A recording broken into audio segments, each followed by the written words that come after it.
ಬಿಡದಿ ಸಮರ ಮೌನವಾಗಿದ್ದ ಬಿಜೆಪಿ ಈಗ ಆಕ್ಟಿವ್ ಆಗ್ತಾ ಇದೆ.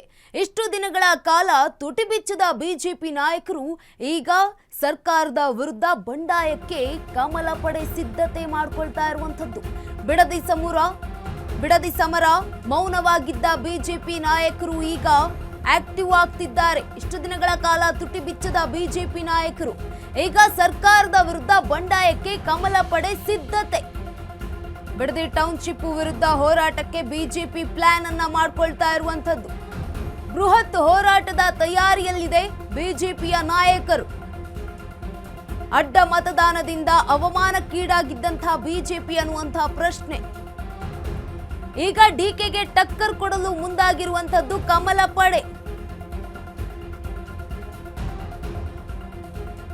ಬಿಡದಿ ಸಮರ ಮೌನವಾಗಿದ್ದ ಬಿಜೆಪಿ ಈಗ ಆಕ್ಟಿವ್ ಆಗ್ತಾ ಇರುವಂತದ್ದು.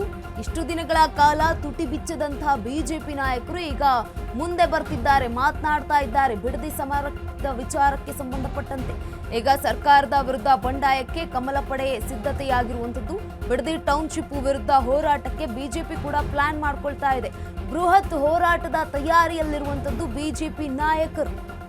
ಅಡ್ಡ ಮತದಾನದಿಂದ ಅವಮಾನಕ್ಕೀಡಾಗಿದ್ದ ಬಿಜೆಪಿ ಮತ್ತೆ ಆಕ್ಟಿವ್ ಆಗ್ತಾ ಇರುವಂತದ್ದು.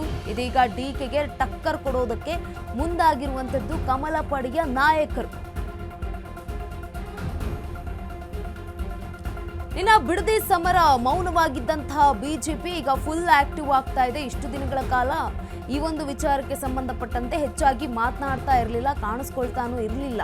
ದಳಪತಿಗಳು ಮಾತ್ರ ಈ ಒಂದು ಡಿಕೆ ಶಿವಕುಮಾರ್ ಅವರ ಸರ್ಕಾರದ ವಿರುದ್ಧವಾಗಿ, ಬಿಡದಿ ಟೌನ್ ವಿರುದ್ಧವಾಗಿ ಮಾತನಾಡ್ತಾ ಇದ್ರು, ಧ್ವನಿಯನ್ನ ಎತ್ತಿದ್ರು ರೈತರ ಪರವಾಗಿ. ಆದರೆ ಬಿಜೆಪಿ ಮಾತ್ರ ಯಾವುದೇ ಕಾರಣಕ್ಕೂ ಈ ಒಂದು ಬಿಡದಿ ಟೌನ್ಶಿಪ್ ವಿಚಾರಕ್ಕೆ ಸಂಬಂಧಪಟ್ಟಂತೆ ಮಾತನಾಡ್ತಾ ಇರಲಿಲ್ಲ. ಯಾವ ನಾಯಕರು ಕೂಡ ಮಾತನಾಡ್ತಾ ಇರಲಿಲ್ಲ. ಆದರೆ ಈಗ ಮಾತನಾಡೋದಕ್ಕೆ ಶುರುವಾಗ್ತಾ ಇದ್ದಾರೆ ಬಿಜೆಪಿಯ ನಾಯಕರು. ಈ ಮೂಲಕ ಡಿಕೆ ಶಿವಕುಮಾರ್ ಅವರ ಸರ್ಕಾರಕ್ಕೆ ಟಕ್ಕರ್ ಕೊಡಲು ಮುಂದಾಗಿರುವಂಥದ್ದು. ಬೃಹತ್ ಹೋರಾಟವನ್ನ ಕೂಡ ಮಾಡಲು ಸಜ್ಜಾಗ್ತಾ ಇರುವಂಥದ್ದು. ಟೌನ್ಶಿಪ್ ವಿರೋಧಿಸಿ ದೋಸ್ತಿಗಳ ಪ್ರತ್ಯೇಕ ಹೋರಾಟ. ರಾಜ್ಯದ ರೈತರ ಪರ ಹೋರಾಟದಲ್ಲೂ ಕ್ರೆಡಿಟ್ ವಾರ್. ಬಿಡದಿ ಹೋರಾಟ ಕೈ ಬಿಡದಂತೆ ಹೈಕಮಾಂಡ್ ಸೂಚನೆ.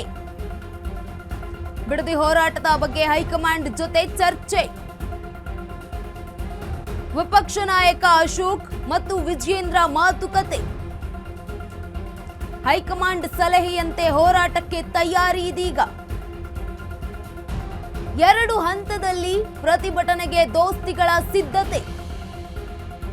ಬಿಡದಿಯಲ್ಲಿಯೇ ಮೊದಲನೇ ಹಂತದ ಹೋರಾಟಕ್ಕೆ ಸಜ್ಜು. ಬೆಂಗಳೂರಿನಲ್ಲಿ 2ನೇ ಹಂತದ ಹೋರಾಟಕ್ಕೆ ಪ್ಲಾನ್ ಅನ್ನ ಮಾಡಿಕೊಳ್ತಾ ಇರುವಂತದ್ದು. ಇನ್ನು ಟೌನ್ಶಿಪ್ ವಿರೋಧಿಸಿ ದೋಸ್ತಿಗಳ ಪ್ರತ್ಯೇಕ ಹೋರಾಟಕ್ಕೆ ಇದೀಗ ಮುಂದಾಗ್ತಾ ಇರುವಂತದ್ದು.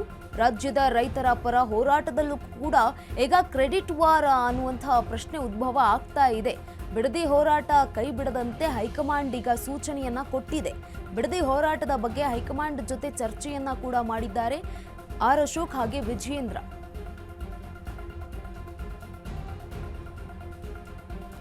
ಈ ಬಗ್ಗೆ ಹೆಚ್ಚಿನ ಮಾಹಿತಿಯನ್ನ ನೀಡಲಿದ್ದಾರೆ ನಮ್ಮ ಪ್ರತಿನಿಧಿ ಜೀವನ್. ಈಗ ಬಿಡದಿ ಹೋರಾಟಕ್ಕೆ ಕೈ ಬಿಡದಂತೆ ಈಗ ಹೈಕಮಾಂಡ್ ಸೂಚನೆಯನ್ನ ನೀಡಿರುವಂತದ್ದು ಬಿಜೆಪಿ ನಾಯಕರಿಗೆ. ಈ ಕುರಿತಾಗಿ ಏನೆಲ್ಲ ಮಾಹಿತಿ ಇದೆ? ಗಂಗಾ, ಏನು ಇದೊಂದು ಬಿಡದಿ ಟೌನ್ಶಿಪ್ ಏನು ಡಿ ಕೆ ಶಿವಕುಮಾರ್ ಅವರ ಕನಸಿನ ಕೂಸು ಅಂತಲೇ ಹೇಳ್ಬೋದು. ಯಾಕಂದರೆ ಇದನ್ನು ಅಂದರೆ ಡಿ ಕೆ ಶಿವಕುಮಾರ್ ಅವರು ಇದನ್ನು ಕುಮಾರಸ್ವಾಮಿ ಅವರ ಕನಸಿನ ಕೂಸಾಗಿತ್ತು. ಇನ್ನು ಇದನ್ನು ನಾನು ಜಾರಿಗೆ ತಂತೀನಿ, ಅವರೇ ಮಾಡಿದಂತಹ ಒಂದು ಬಿಡದಿ ಟೌನ್ಶಿಪ್ಪನ್ನು ನಾನು ಮಾಡಿಯೇ ತೀರ್ತೀನಿ ಅಂತ ಡಿ ಕೆ ಶಿವಕುಮಾರ್ ಸದ್ಯ ಜಟಾಪಟಿ ಇರೋಂಥದ್ದು. ಸದ್ಯ ಸರ್ಕಾರ ಹಾಗೂ ವಿಪಕ್ಷದ ನಡುವೆ ಸಾಕಷ್ಟು ಜಟಾಪಟಿ ಈ ಒಂದು ಟೌನ್ಶಿಪ್ ವಿಚಾರವಾಗಿ ಈಗ ಆಲ್ರೆಡಿ ನಡೀತಾ ಇದೆ. ಅದರಲ್ಲಿ ಪ್ರಮುಖವಾಗಿ JDS ನಾಯಕರು ಈವರೆಗೆ ಏನೊಂದು ಹೋರಾಟವನ್ನು ಮಾಡಿರೋದಾಗಿರ್ಬೋದು, ಪ್ರತಿಯೊಂದು ಮಾಡ್ತಿದ್ದಾರೆ. ಆದರೆ ಬಿಜೆಪಿ ಇಲ್ಲಿಯವರೆಗೆ ಏನೊಂದು 2 ಬಾರಿ ಅಶೋಕ್ ಅವರು ಹೋಗಿ ಬಿಡದಿಯನ್ನು ವಿಸಿಟ್ ಮಾಡಿ ಜನರ ಜೊತೆ ಮಾತನಾಡ್ಕೊಂಡು ಬಂದಿದ್ದಾರೆ. ಆದರೆ ಯಾವುದೇ ರೀತಿಯಾದಂತಹ ಹೋರಾಟವನ್ನು ಈವರೆಗೆ ಮಾಡಿಲ್ಲ ಗಂಗಾ. ಆದರೆ ಈ ಒಂದು ಹೋರಾಟಕ್ಕೋಸ್ಕರ ಈಗ ಈ ಒಂದು ಬಿಡದಿ ಟೌನ್ಶಿಪ್ ಏನು ನಡೀತಿದೆ ಇದನ್ನು ಕೈ ಬಿಡಬೇಕು ಅನ್ನೋ ಒಂದು ನಿಟ್ಟಿನಲ್ಲಿ ಈಗ ಹೋರಾಟಕ್ಕೆ ಮುಂದಾಗಿರೋದು. ಈ ಒಂದು ಹೋರಾಟದ ವಿಚಾರವಾಗಿ ಸದ್ಯ ಏನು ಮೊನ್ನೆ ಹೈಕಮಾಂಡ್ ಭೇಟಿಗೆ ಏನು ಅಶೋಕ್ ಆಗಿರ್ಬೋದು, ವಿಜಯೇಂದ್ರ ಆಗಿರ್ಬೋದು ದೆಹಲಿಗೆ ತೆರಳಿದ್ರು. ಈ ಒಂದು ಸಂದರ್ಭದಲ್ಲೂ ಕೂಡ ಈ ಒಂದು ಬಿಡದಿ ಟೌನ್ಶಿಪ್ ವಿಚಾರವಾಗಿ ಸಾಕಷ್ಟು ಚರ್ಚೆ ಆಗಿದೆ ಅಂತ BJP ನಾಯಕರೇ ಹೇಳಿರುವಂಥದ್ದು. ಈ ಒಂದು ಟೌನ್ಶಿಪ್ ವಿಚಾರವಾಗಿ ಹೋರಾಟ ಮಾಡಿ ಇದಕ್ಕೆ ಒಂದು ಪುಷ್ಟಿ ನೀಡಿ ಅನ್ನೋ ಒಂದು ಮಾಹಿತಿಯನ್ನು ಹೈಕಮಾಂಡ್ ನಾಯಕರು ರಾಜ್ಯ ನಾಯಕರಿಗೆ ತಿಳಿಸಿದ್ದಾರೆ. ಆ ಒಂದು ನಿಟ್ಟಿನಲ್ಲಿ ಸದ್ಯ ಈಗ 2 ಹಂತದಲ್ಲಿ ಈ ಒಂದು ಹೋರಾಟವನ್ನು ಕೈಗೊಳ್ಳಲಿಕ್ಕೆ ಮುಂದಾಗಿರುವಂಥದ್ದು BJP ನಾಯಕರು. ಇನ್ನು ಈ BJP ನಾಯಕರು 2 ಹಂತದಲ್ಲಿ ಮೊದಲೇ ಹಂತದಲ್ಲಿ ಏನೊಂದು ಬಿಡದಿಯಲ್ಲಿ ಈ ಒಂದು ಹೋರಾಟವನ್ನು ಅಂದರೆ ಟೌನ್ಶಿಪ್ ಕೈ ಬಿಡಬೇಕು ಅನ್ನೋ ಒಂದು ಹೋರಾಟವನ್ನು ಮಾಡ್ತಾರೆ.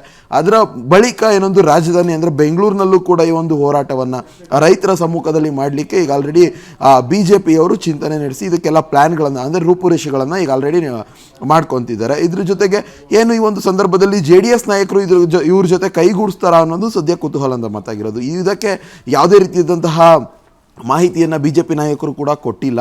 JDS ನಾಯಕರು ನಿಮ್ಮ ಜೊತೆ ಕೈಗೂಡ್ತಾರ ಅನ್ನೋ ಕೇಳಿದಂತಹ ಸಂದರ್ಭದಲ್ಲೂ ಕೂಡ ಇನ್ನೂ ಅದ್ರ ಬಗ್ಗೆ ಚರ್ಚೆಗಳು ನಡೆಯಬೇಕಿದೆ ಅಂತ ಅಷ್ಟೇ ಹೇಳಿರುವಂಥದ್ದು. ಸದ್ಯ ಇವರ ಮಾತುಗಳನ್ನು ನೋಡಿದಂಥ ಸಂದರ್ಭದಲ್ಲಿ ಪ್ರತ್ಯೇಕವಾಗಿಯೇ ಹೋರಾಟ ಮಾಡಬಹುದು ಅಂತ ಇದೆ. ಇಲ್ಲಿ BJP ನಾಯಕರು ಈ ಒಂದು ಹೋರಾಟದ ಮೂಲಕ ಏನೊಂದು ಅಡ್ಡ ಮತದಾನ ನಡೆದಿತ್ತು, ಕಳೆದ ಬಾರಿ ಏನೊಂದು ಪರಿಷತ್ ಚುನಾವಣೆಯಲ್ಲಿ ಅಡ್ಡ ಮತದಾನ ನಡೆದಿತ್ತು. ಆ ಒಂದು ಅಡ್ಡ ಮತದಾನವನ್ನು ಎಲ್ಲೋ ಒಂದು ಕಡೆ ಸೈಡಿಗೆ ಎಳಲಿಕ್ಕೆ ಇದೊಂದು ಹೋರಾಟವನ್ನು ಕೂಡ ಸರ್ಕಾರದ ಮುಂದೆ ತಂದಿರೋದು. ಯಾಕಂದರೆ ಅಡ್ಡ ಮತದಾನ ಪರಿಷತ್ ಚುನಾವಣೆ ವೇಳೆ ಸಾಕಷ್ಟು ಗಂಭೀರವಾಗಿ ಪರಿಗಣಿಸಿದ್ರು BJPಯವರು. ಅದರ ಬಳಿಕ ಧರ್ಮಸ್ಥಳದಲ್ಲಿ ಆಣೆ ಪ್ರಮಾಣ ಇದೆಲ್ಲ ಮಾಡಬೇಕು ಅಂದ್ಬಿಟ್ಟು ಮುಂದಾಗಿದ್ರು ಹೈಕಮಾಂಡ್ ನಾಯಕರ ಸೂಚನೆಯಂತೆ. ಸದ್ಯ ಅದನ್ನು ಆಣೆ ಪ್ರಮಾಣವನ್ನು ಕೈಬಿಟ್ಟು ಸದ್ಯ BJP ನಾಯಕರು ಹೈಕಮಾಂಡ್ ಮುಂದೆ ಹೋದಂತಹ ಸಂದರ್ಭದಲ್ಲಿ ರಾಜ್ಯ ನಾಯಕರು ಇನ್ನು ಆ ಒಂದು ಅಂದರೆ ಏನೊಂದು ಸಮಿತಿಯನ್ನು ರಚನೆ ಮಾಡಿರ್ತಾರೆ, ಆ ಒಂದು ರಿಪೋರ್ಟ್ ಕೂಡ ನಿನ್ನೆ ಹೈಕಮಾಂಡ್ ಸೇರಿದೆ ಅನ್ನೋ ಒಂದು ಮಾಹಿತಿಗಳಿರುವಂಥದ್ದು. ಸದ್ಯ ಈ ಒಂದು ಅಡ್ಡ ಮತದಾನದ ಸದ್ಯ ತೆರೆ ಎಳಲಿಕ್ಕೆ ಈ ಒಂದು ಬಿಡದಿ ಬಗ್ಗೆ ಹೋರಾಟಕ್ಕೆ ಮುಂದಾಗಿರುವಂಥದ್ದು. ಗಂಗಾ, ಎಸ್, ಧನ್ಯವಾದ ಜೀವನ್ ತಮ್ಮೆಲ್ಲ ಮಾಹಿತಿಗಾಗಿ.